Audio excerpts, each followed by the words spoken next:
सो hi hello. तो आज हम लोग एक पाथफाइंडर का प्रॉब्लम डिस्कस करेंगे और ये वर्क पावर एनर्जी का क्वेश्चन है। तो मैंने इस प्रॉब्लम को इसलिए लिया क्योंकि ये पाथफाइंडर का ऐसा क्वेश्चन है जिसमें फिजिक्स भी बहुत बढ़िया लग रहा है और मैथ्स भी बहुत बढ़िया लग रहा है। ठीक है, यूजुअली पाथफाइंडर के प्रॉब्लम्स में मैथ्स मैथ ज्यादा हो जाता है, फिजिक्स का कॉन्सेप्ट तो लगना ही भूल जाता है। मतलब जिसकी मैथ्स अच्छी वो क्वेश्चन बना जाएगा, जिसकी मैथ्स गंदी वो नहीं बना पाएगा। लेकिन इस क्वेश्चन में दोनों का बैलेंस है, तो इसलिए मैंने इस क्वेश्चन को यूज किया है। ठीक है, इस क्वेश्चन को मैं सॉल्व करूंगा अभी। तो एक बार क्वेश्चन रीड करते हैं, राइट। तो क्वेश्चन रीड करते हैं एक बार हम लोग। क्या बोल रहा है question? A hemispherical ball is placed on a frictionless horizontal floor and a small disc is placed on the top of the ball as on the figure. तो ये एक हेमिस्फेरिकल बॉल है, उसके ऊपर एक डिस्क को रख दिया गया है। इसको डिस्क बोला गया है, पता नहीं किस मामले में। ठीक है, और बोला गया है कि ये जो हेमिस्फेरिकल बॉल है इस जिस फ्लोर पे रखा गया है ये फ्रिक्शनलेस है। ठीक है, और हेमिस्फेरिकल बॉल के ऊपर डिस्क को रख दिया गया है। अब आगे बढ़ते, the disc and the ball are of equal mass. तो ये डिस्क जो है और मतलब ये जो बॉल जो है और ये जो डिस्क है दोनों का मास सेम है। ठीक है, फॉर कंफ्यूजन अभी हम लोग इसको स्फेयर बोलते हैं और इसको अभी हम लोग ब्लॉक बोलते हैं। ठीक है, क्योंकि ये ब्लॉक है और ये हेमिस्फेयर है लेकिन स्फेयर नहीं बोलते हैं। ठीक है, the disc is slightly pushed horizontally so that it starts sliding down the ball with a negligible speed. ठीक है, तो इसको इस डिस्क को मतलब ऐसे स्लाइटली पुश कर दिया गया, जस्ट एक फिंगर से ऐसे टच कर दिया गया है और अब ये धीरे धीरे धीरे धीरे नीचे आएगा। ठीक है, तो स्लाइटली पुश ये बहुत इंपॉर्टेंट टर्म है, इससे ये बताना चाह रहा है कि यू जो है वो जीरो है। ठीक है, यू जो है मतलब ये ब्लॉक का जो इनिशियल वेलोसिटी है वो जीरो है। At what angular displacement of the disc measure from a vertical line through the center of the ball will the disc lose contact with the ball? तो बोल रहा है कि अब ये धीरे धीरे धीरे धीरे नीचे आएगा और कुछ angle theta with the vertical के साथ बनाने के बाद ये अब टॉपलिंग करेगा और ये मतलब इस पाथ को छोड़ के अब ये डाइक ऐसे गिर जाएगा। मतलब ऐसे जा रहा है, ऐसे जा रहा है, ऐसे जा रहा है, अब ये एंगल आया फिर ये ऐसे गिर जाएगा। अब डाइक अब घूम जाएगा, अब ये पाथ फॉलो नहीं करेगा। तो ये थीटा पूछ रहा है। तो पहले मैंने कुछ कुछ एज्यूम कर लिया है। हम लोग पूरे क्वेश्चन में इसको स्फेयर बोलेंगे, इसको ब्लॉक बोलेंगे। ठीक है, फिर इसका स्फेयर का मास एम है, फिर ब्लॉक का मास एम है। इनिशियल वेलोसिटी जीरो है क्योंकि बोला गया स्लाइटली पुश्ड है। ठीक है, हम लोग एट पार्टिकुलर थीटा एंगल मान रहे हैं जिसके बाद ये जाके गिरेगा।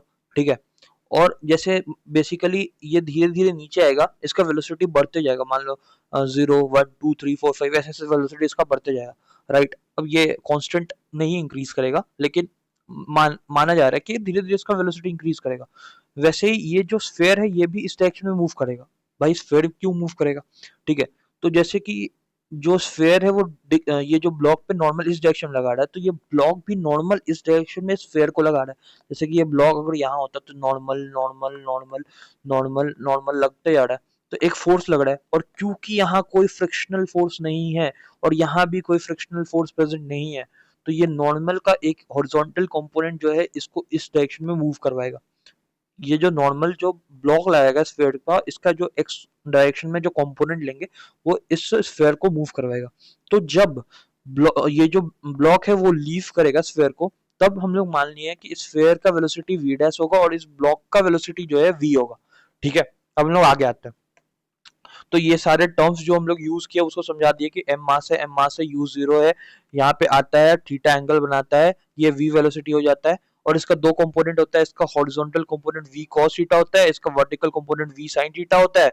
और उस टाइम पे इसका वेलोसिटी वी होता है, इसका वेलोसिटी वी डैश होता है। अब हम लोग नीचे आते हैं।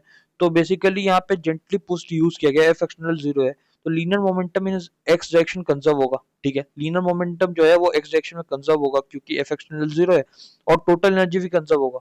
और जेंटली पुश्ड है तो इनिशियल वेलोसिटी भी जीरो होगा। अब यहाँ पे कुछ चीजें हैं कि यहाँ पे वेरिएबल्स क्या क्या है। तो वेरिएबल्स यहाँ पे अगर हम लोग बात करें तो यहाँ पे वेरिएबल्स वी है, यहाँ पे वेरिएबल वी डैश है, और यहाँ पे वेरिएबल थीटा है। ठीक है, अब तीन वेरिएबल है और तीन इक्वेशन हमें कैसे भी करके बनाना है और इसको सॉल्व करना है। राइट, सबसे पहले हम लोग मोमेंटम कंजर्वेशन वाला फॉर्मूला को यूज करते हैं। ठीक है, तो अगर हम लोग इधर आते हैं तो बेसिकली ये जो है इसका वेलोसिटी एक्स डायरेक्शन में, इसका जो वेलोसिटी एक्स डायरेक्शन में वो v cos थीटा है। ठीक है, तो वेलोसिटी ऑफ ब्लॉक, एक second, given velocity of block with respect to sphere x direction में कितना है? एक सेकेंड, v cos थीटा। ठीक है, वेलोसिटी ऑफ स्फेयर कितना है, तो माइनस में वी डैश है। ठीक है, क्योंकि इस डायरेक्शन में मूव कर रहा है ना स्फेयर, स्फेयर जो है इस डायरेक्शन में वी डैश से मूव कर रहा है। तो वेलोसिटी ऑफ ब्लॉक पहले निकालते क्या है, तो velocity of block is equal to velocity of block with respect to sphere plus में वेलोसिटी ऑफ स्फेयर। ठीक है, तो वेलोसिटी ऑफ ब्लॉक जो है वो आ जाएगा यहाँ से u cos थीटा माइनस में v डैश। u नहीं होगा यहाँ पे, एक्चुअल में यहाँ पे v होगा ना। ठीक है, तो ये एक बढ़िया चीज आ गया है। अब हम लोग इसको थोड़ा सा वो कर देते हैं।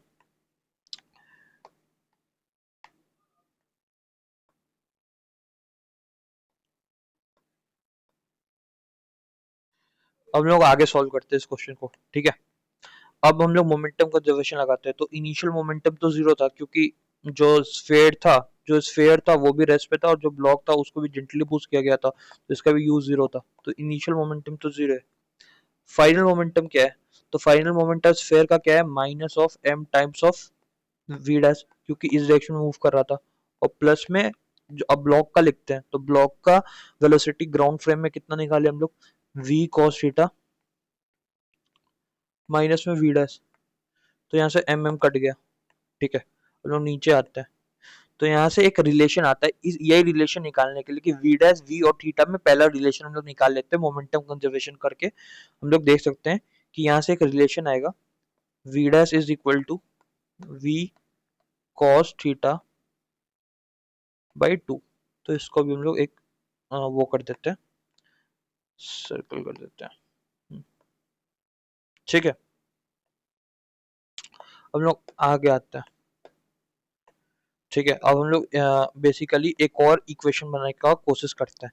तो हम लोग ये देखें कि velocity of disc in ground frame हम लोग निकाले थे, क्या निकाले थे, velocity of disc in ground frame अगर देखें तो v cos थीटा माइनस में v डैश। ठीक है, तो एक बार यहाँ पे लिखते हैं उस चीज को, velocity of disc v cos theta minus में v डैश। और ये क्या है, ये इसका आई कैप वाला वेलोसिटी है, और इसका वेलोसिटी जे कैप में क्या होगा, तो अगर हम लोग जे कैप में देखेंगे तो इसका वेलोसिटी जे कैप में नीचे की तरफ ये माइनस वी साइन थीटा के साथ आ रहा है, माइनस वी साइन थीटा। ठीक है,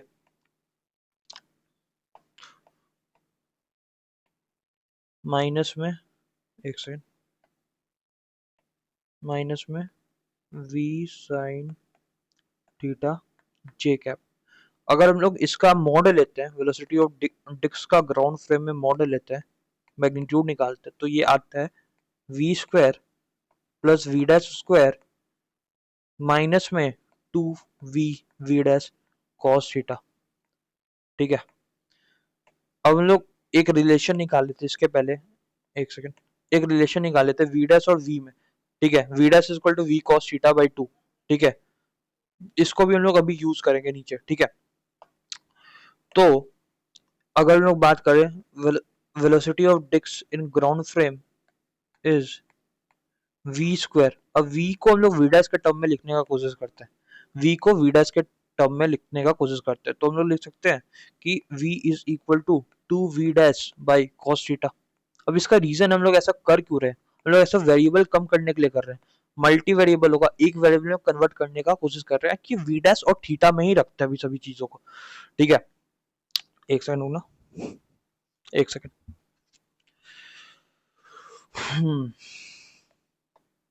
तो v की जगह two we dash by cos theta डालना है हमें।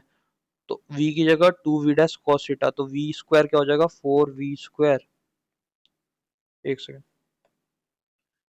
Four v square by cos square theta, है ना।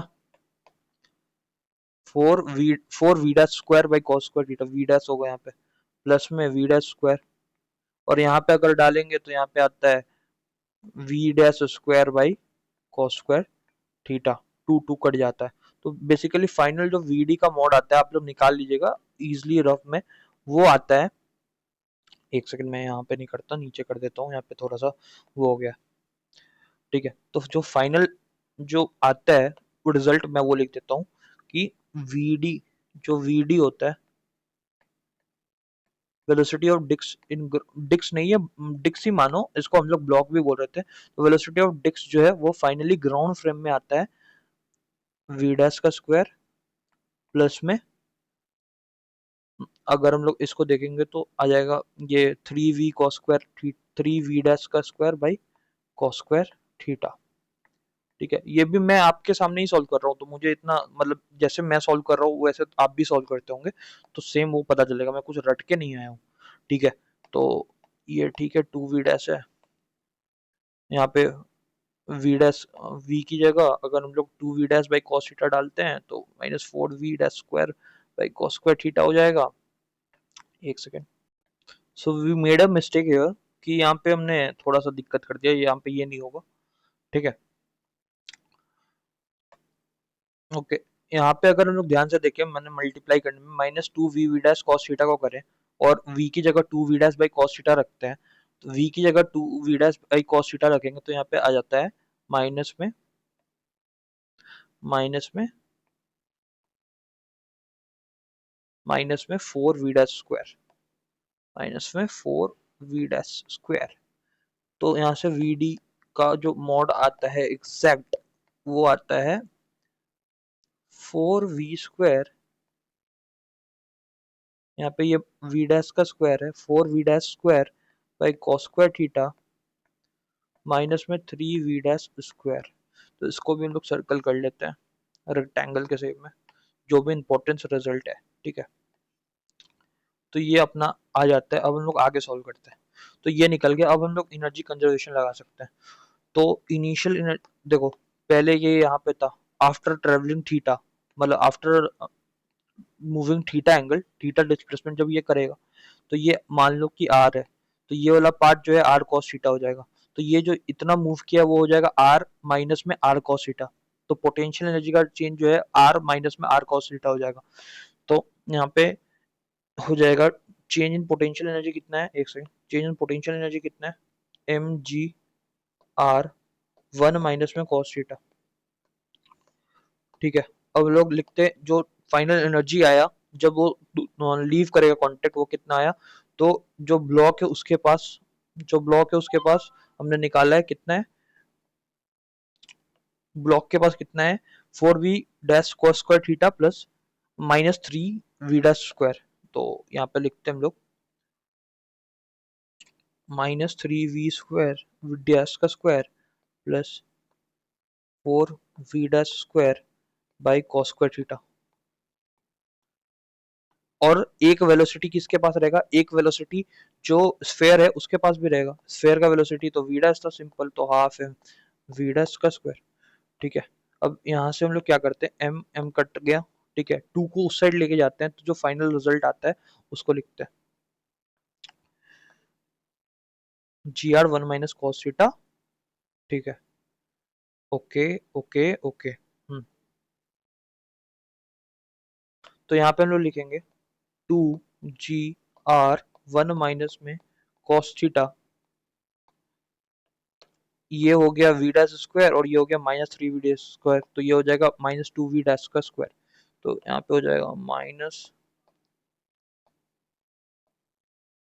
-2v डैश का square plus 4v dash square by 4v dash square by cos square theta.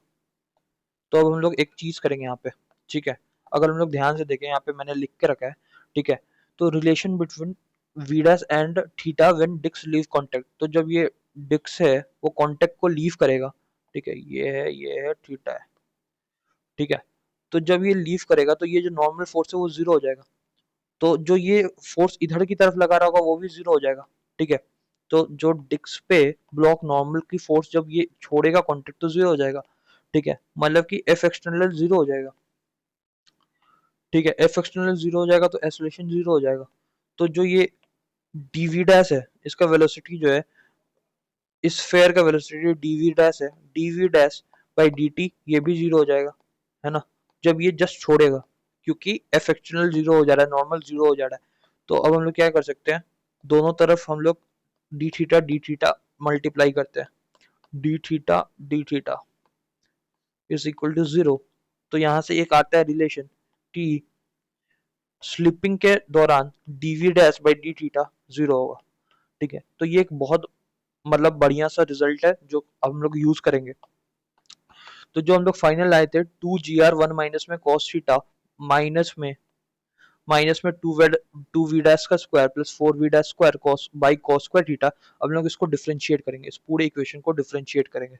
ठीक है, सो अब हम लोग क्या करेंगे, यहाँ से टू टू टू मतलब अब हम लोग को इसको डिफरेंशिएट करना है जैसा मैंने बताया था।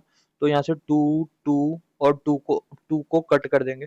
ठीक है, तो अब हम लोग डिफरेंशिएट करते हैं। ठीक है, तो अगर हम लोग ध्यान से देखें gr 1 माइनस कॉस थीटा, तो कॉस थीटा का डिफरेंशिएशन क्या हो जाएगा, कॉस थीटा का माइनस साइन थीटा। तो लेफ्ट हैंड साइड जो डिफरेंशिएशन से फाइनल इक्वेशन आता है वो आएगा gr cos थीटा का माइनस साइन थीटा और minus minus plus sign theta हो जाएगा gr साइन थीटा।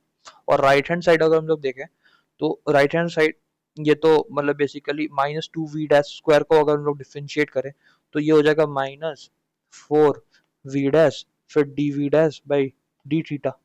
और ये तो जीरो है तो ये इक्वेशन ये वाला टर्म जीरो हो जाएगा।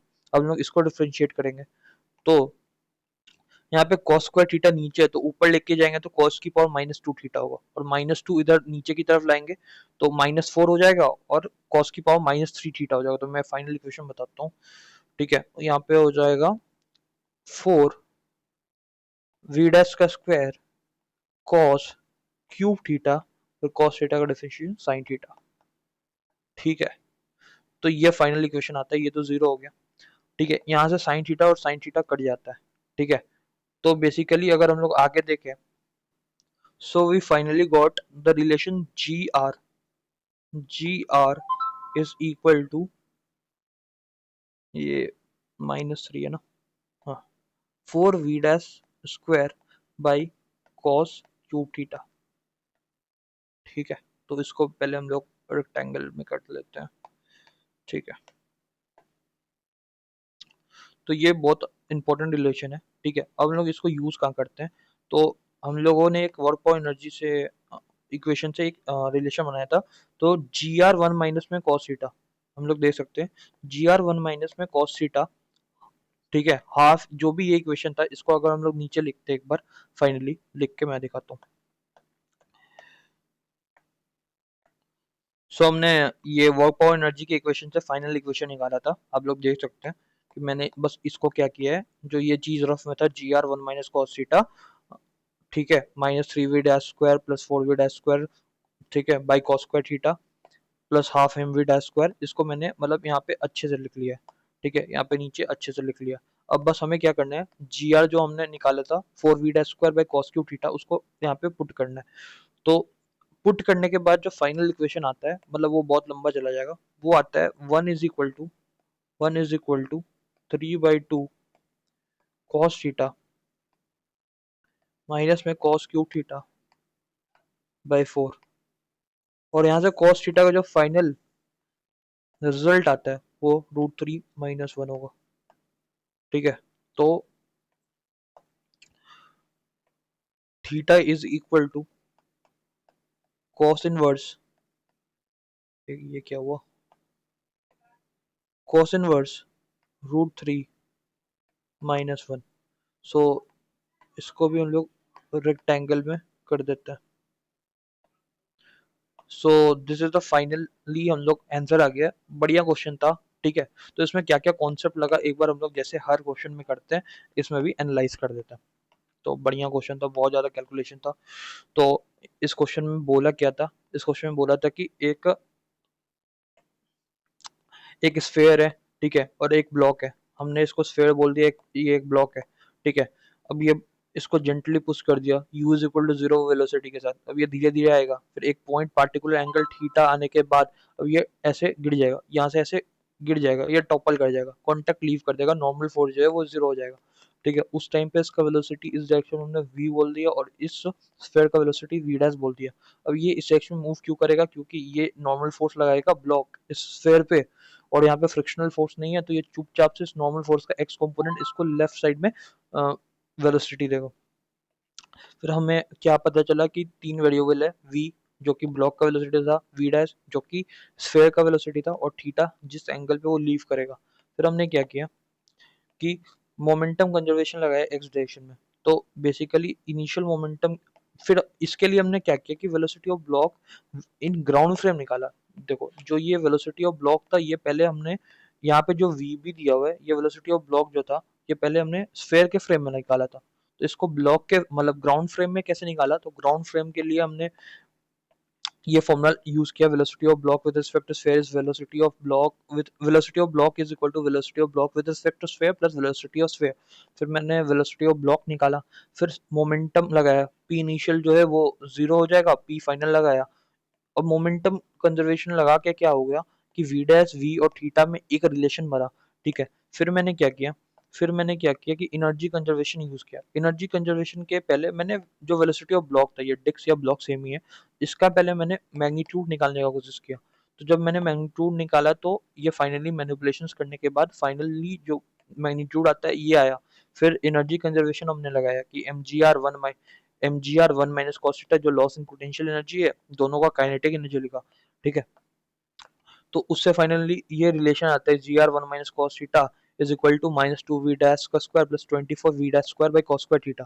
ठीक है, फिर हमने एक कॉन्सेप्ट पढ़ा नीचे कि जब ये लीव करेगा तब नॉर्मल फोर्स जीरो हो जाएगा, और नॉर्मल फोर्स जीरो हो जाएगा तो इस पे जो फोर्स लग रहेगा ये भी जीरो हो जाएगा। तो जो स्फेयर का एक्सेलरेशन है वो भी जीरो हो जाएगा, क्योंकि एक्सटर्नल फोर्स जीरो हो जाएगा ड्यूरिंग द स्लिपिंग। यहाँ पे नॉर्मल जीरो हो जाएगा, तो यहाँ पे एक्सटर्नल फोर्स इस पे जीरो हो जाएगा, तो यहाँ पे d we dash by D t भी जीरो हो जाएगा। अब d we dash by D t zero हो जाएगा तो डी थीटा मल्टीप्लाई कर दिया, d we dash by D theta भी जीरो हो जाएगा। ठीक है, d we dash by D theta zero हो जाएगा, जस्ट फिर वर्क पावर एनर्जी से जो हमारा एक इक्वेशन बना था इसको मैंने डिफरेंशिएट किया, G are one minus cos theta G R sine theta हो गया। D we dash by D T, जो D we dash by D theta zero ही था। ठीक है, मतलब डिफरेंशिएट करने के बाद फाइनली ये रिजल्ट आया, G R is equal to four we dash square by cos Q theta. ठीक है, फिर बस इस रिजल्ट को इस इक्वेशन में पुट कर देना है, कुछ नहीं करना है, इस रिजल्ट को इस इक्वेशन में पुट कर देना है। तो फाइनली एक इक्वेशन आता है, ट्रिग्नोमेट्रिक इक्वेशन आता है, one is equal to three by two cos theta minus में cos cube theta by four. इसको सॉल्व करोगे क्यूबिक इक्वेशन को ग्राफ वगैरह बना के। ठीक है, तो कॉस थीटा का value root three minus one आता है। ठीक है, और theta is equal to cos inverse root three minus one आता है। तो ये बड़ा मस्त सा क्वेश्चन था, एकदम मैथ्स पूरा लगा है। ठीक है, और मतलब ऐसा भी लगा है कि इसमें हम लोग मोमेंटम कंजर्व करवाएं, एनर्जी कंजर्व करवाएं, है ना, फिर वेलोसिटी ग्राउंड फ्रेम में निकलवाएं, फिर वी और वी डैश को एलिमिनेट करवाएं। फिर ये कॉन्सेप्ट समझे कि जब ये बड़ा इंपॉर्टेंट कॉन्सेप्ट लगा कि जब ये लीव करेगा कांटेक्ट, ये ब्लॉक जब लीव करेगा कांटेक्ट, तो ये नॉर्मल फोर्स जीरो हो जाएगा, तो इस पे भी एफ एक्सटर्नल जीरो हो जाएगा, तो d we dash by D t zero हो जाएगा। फिर डी थीटा ऊपर नीचे मल्टीप्लाई करके हम लोग एक रिजल्ट आ रही है कि d we dash by D theta भी जीरो होगा। फिर d we dash by D theta जो टोटल एनर्जी कंजर्वेशन वाला, उसमें हम लोग डिफ्रेंशिएट कर दिए, वहां से रिलेशन ये लेकर आया है। फिर जी आर को, जो एनर्जी कंजर्वेशन वाला इक्वेशन है, जस्ट जी आर को हम लोग four we dash square by cos cube theta डाल दिए।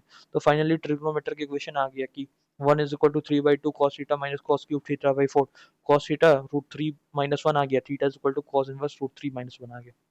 सो इट इज थोड़ा बढ़िया प्रॉब्लम था, मैंने बोला था कि अब से प्रॉब्लम थोड़ा बढ़िया आएगा, तो थैंक यू। नेक्स्ट प्रॉब्लम थोड़ा हल्का रखेंगे, जिसमें थोड़ा थ्योरेटिकल ज़्यादा सोचना हो। ठीक है, डिफरेंशिएशन वगैरह ज़्यादा ना हो। ठीक है, तो टीपीवी को देखते रहे।